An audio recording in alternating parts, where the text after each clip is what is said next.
So I'm now talking on tendon repair. I'm talking on some basic concepts before the other speakers talk on the acute tendon repairs, the secondary tendon repairs, and the extensor repairs. The scope of this talks involves the anatomy of the tendons, the tendon nutrition, the tendon healing, and the practical tips and considerations for tendon repair. I again make a mention of Frank Netter, who is called as the Michelangelo of medicine, for his wonderful drawings and explanation of anatomy of the tendons.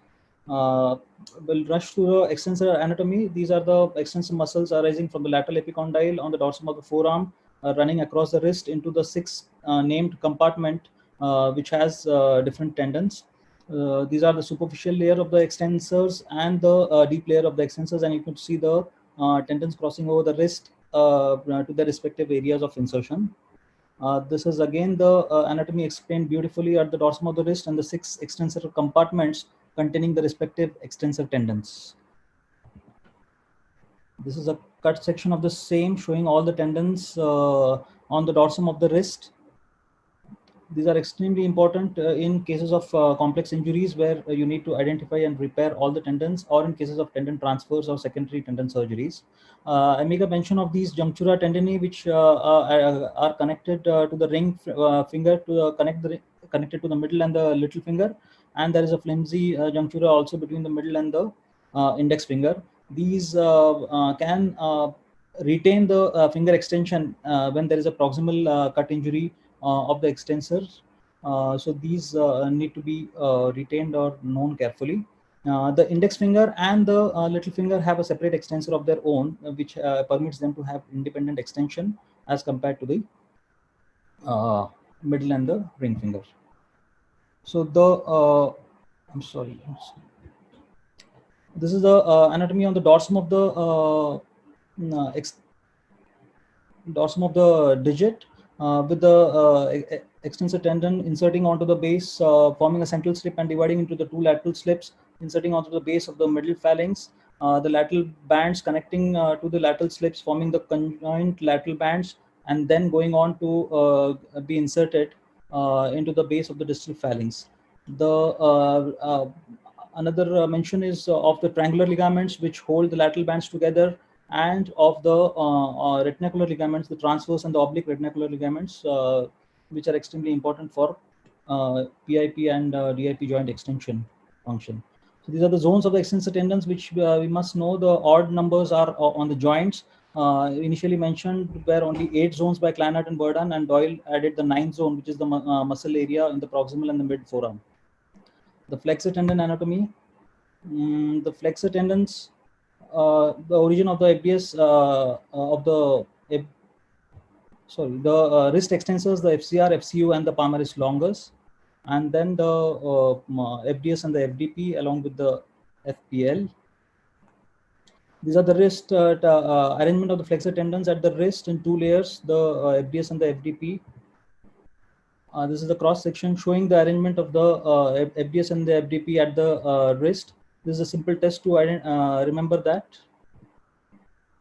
So the digits have a fibroosseous system in the zone 1 and the zone 2, in which through which the tendons pass and are extremely important for the gliding and the nutrition of the tendons.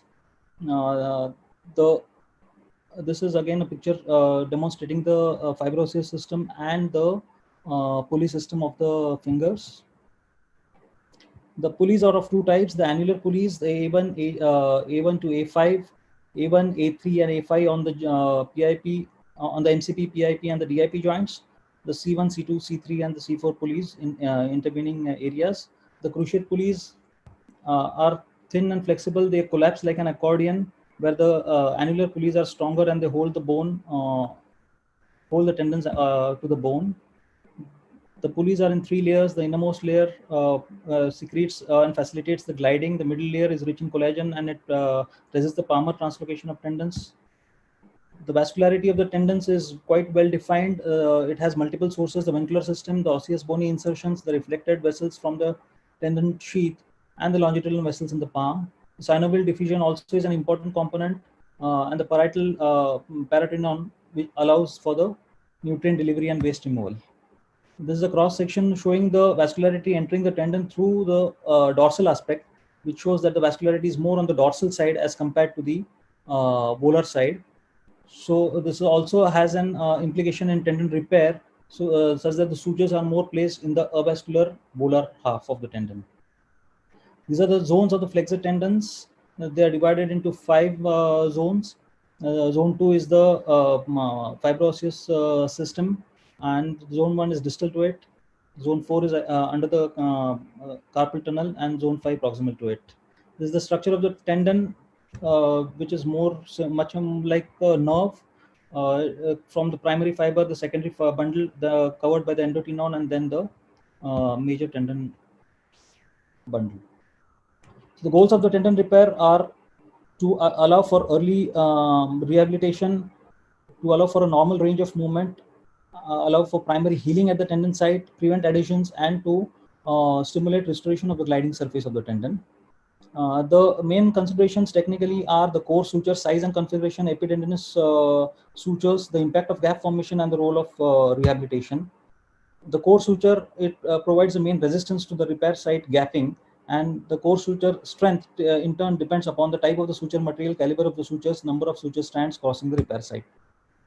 The suture site, yes, the thicker the suture, the better it is, but thicker sutures creates a problem in putting multiple strands at the site of the repair. Hence, the suture has to be selected appropriately as per the tendon size and the number of strands that need to cross the repair site.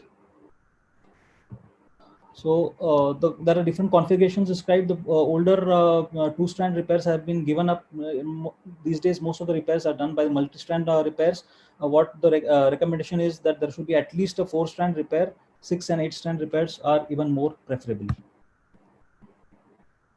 These are the different configurations described. The multi-strand repairs involve more tendon suture integration, and hence they provide greater tensile strength at time 0 and also 6 weeks post-operatively. This study demonstrates that the 4-strand repair has much lesser strength as compared to the 8-strand repair, even after 6 weeks of the tendon repair. A locking grasp is said to be stronger as compared to a grasping loop. The position of the suture knot either within the tendon or away from the repair site has not been shown to have any significant impact. Epitendinous sutures were initially done to smoothen the repair site, but then later it was found that they augment the repair site strength at the time of the repair and also later. They also facilitate the tendon orientation and makes placement and tensioning of the core sutures easier. Gap formation has a negative impact on tendon healing. It leads to poor tendon healing and poor accrual of the strength. Early gaps can lead to a rupture of the tendon later. The gaps, if they are less than 3 millimeters, are said to acquire more or provide more strength to the tendon even 6 weeks after the repair. Tendon healing was initially it was thought that tendons heal by the adhesions, but then later Lundberg had described that primary tendon healing does happen, and this healing process has been described clearly as an early inflammatory stage, intermediate active repair, and late remodeling stage. The biology of tendon healing is important because the suture provides the strength only at the time of repair and for a few months later, but later on it is the intrinsic healing or the tendon repair response that determines how strong the repair will be. And these are the proteins and involved in the tendon repair and healing.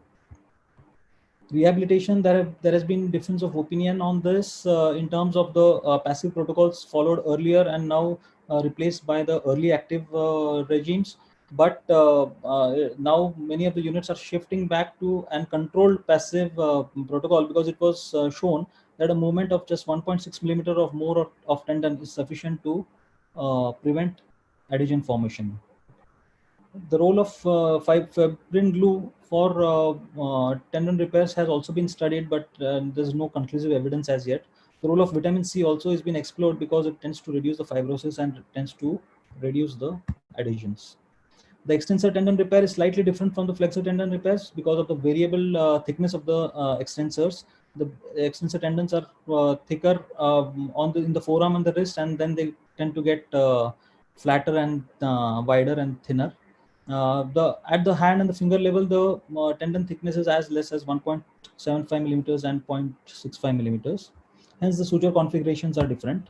These are the different suture configurations at the distal level. Naturally, a core suture may not be possible. As we go proximally from zone 3 to zone 4, a core suture followed by a running epitendinous suture is usually. Dr. Nilesh, I believe Dr. Nehete will cover extensor tendons in details. I'm on the Yeah, last thank slide. you. Yeah.